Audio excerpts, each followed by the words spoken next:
हाम्रो यहाँ स्वभगवतीको महिमा अपरम्पार छ। यहाँको चाहिँ यसो हामीले सरस्वती हेर्दाखेरि चाहिँ भक्तजनले के भन्नुहुन्छ भने भगवती स्वभगवती भन्ने बित्तिकै 4 दिदीबहिनी भन्ने भनाइ छ। 4 बहिनी। अब त्यति बेला विक्रमादित्य केसरीले स्थापना गरेको भन्ने एउटा किंवदन्ती छ भनाइ हैन। सायद लिच्छवीकालीन राजा होलान्। पहिलो सबैभन्दा पहिले पलाञ्चोकी भगवतीको स्थापना गर्ने भयो उहाँले भन्नुभयो। त्यसपछि दोस्रो नम्बरमा नाला भगवती हुनुहुन्छ अरे। नाला भगवती अनि तेस्रो नम्बरमा नक्साल भगवती अनि चौथो नम्बरमा चाहिँ शोभा भगवती भन्ने भनाइ छ। त्यही हुनाले अब यहाँ चाहिँ भगवती भन्ने दुर्गा हुनुभयो हैन।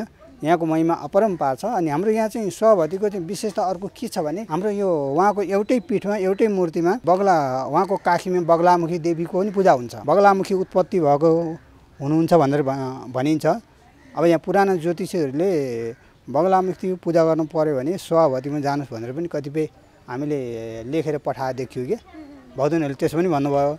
अब त्यो भयो भने यहाँको चाहिँ बगलामुखी छोराहरू 2 जना अगलामुखी र ज्वालामुखी हुने यहाँ नजिकै सँगसँगै हुनुहुन्छ। अहिले हजुरले यहाँ हेर्न सक्नुहुन्छ। अनि त्यो भयो हुनाले एउटै पीठमा बगलामुखी पनि पूजा गर्न सकिने भगवती पनि पूजा गर्न सकिने। भगवती भन्ने बित्तिकै अब दुर्गाको रूपमा लिइन्छ हामीले हैन हजुर। अब यहाँ भक्तजनहरू आउनुहुन्छ।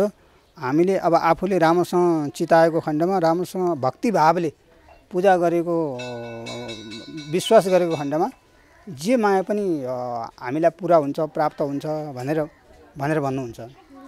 त्यो हुनाले उहाँको महिमा अपरम्पार छ। जुनसुकै नदी पनि पूर्व वाहिनी भएर यदि बग्छिन् भनेदेखि उहाँको महत्त्व ठुलो हुन्छ भनेर भनेको छ। अब यो स्वभगवती माता पनि अब यो नदीको किनारमा नै स्थापित हुनुहुन्छ।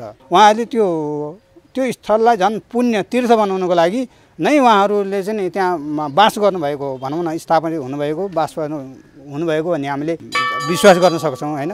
यहाँ अष्टमातृका हुनुहुन्छ यता छेउमा यहाँ अष्टमातृका अनि यतापट्टि नवदुर्गा पनि हुनुहुन्छ। अनि यो बाहिर बन्दै गरेको हजुरले देख्नु भएको छ नि त्यहाँ पनि अब अष्टमातृका र नवदुर्गा राख्ने भन्ने कुरो भइरहेछ। अब यहाँ चाहिँ यहाँ भीमसेन हुनुहुन्छ यता भैरव हुनुहुन्छ। अनि यहाँ चाहिँ शिवजी हुनुहुन्छ बाहिर नारायण हुनुहुन्छ बाहिर हनुमान हुनुहुन्छ। अनि बाहिरी गेटमा दुईतिर गणेश कुमार भगवान हुनुहुन्छ।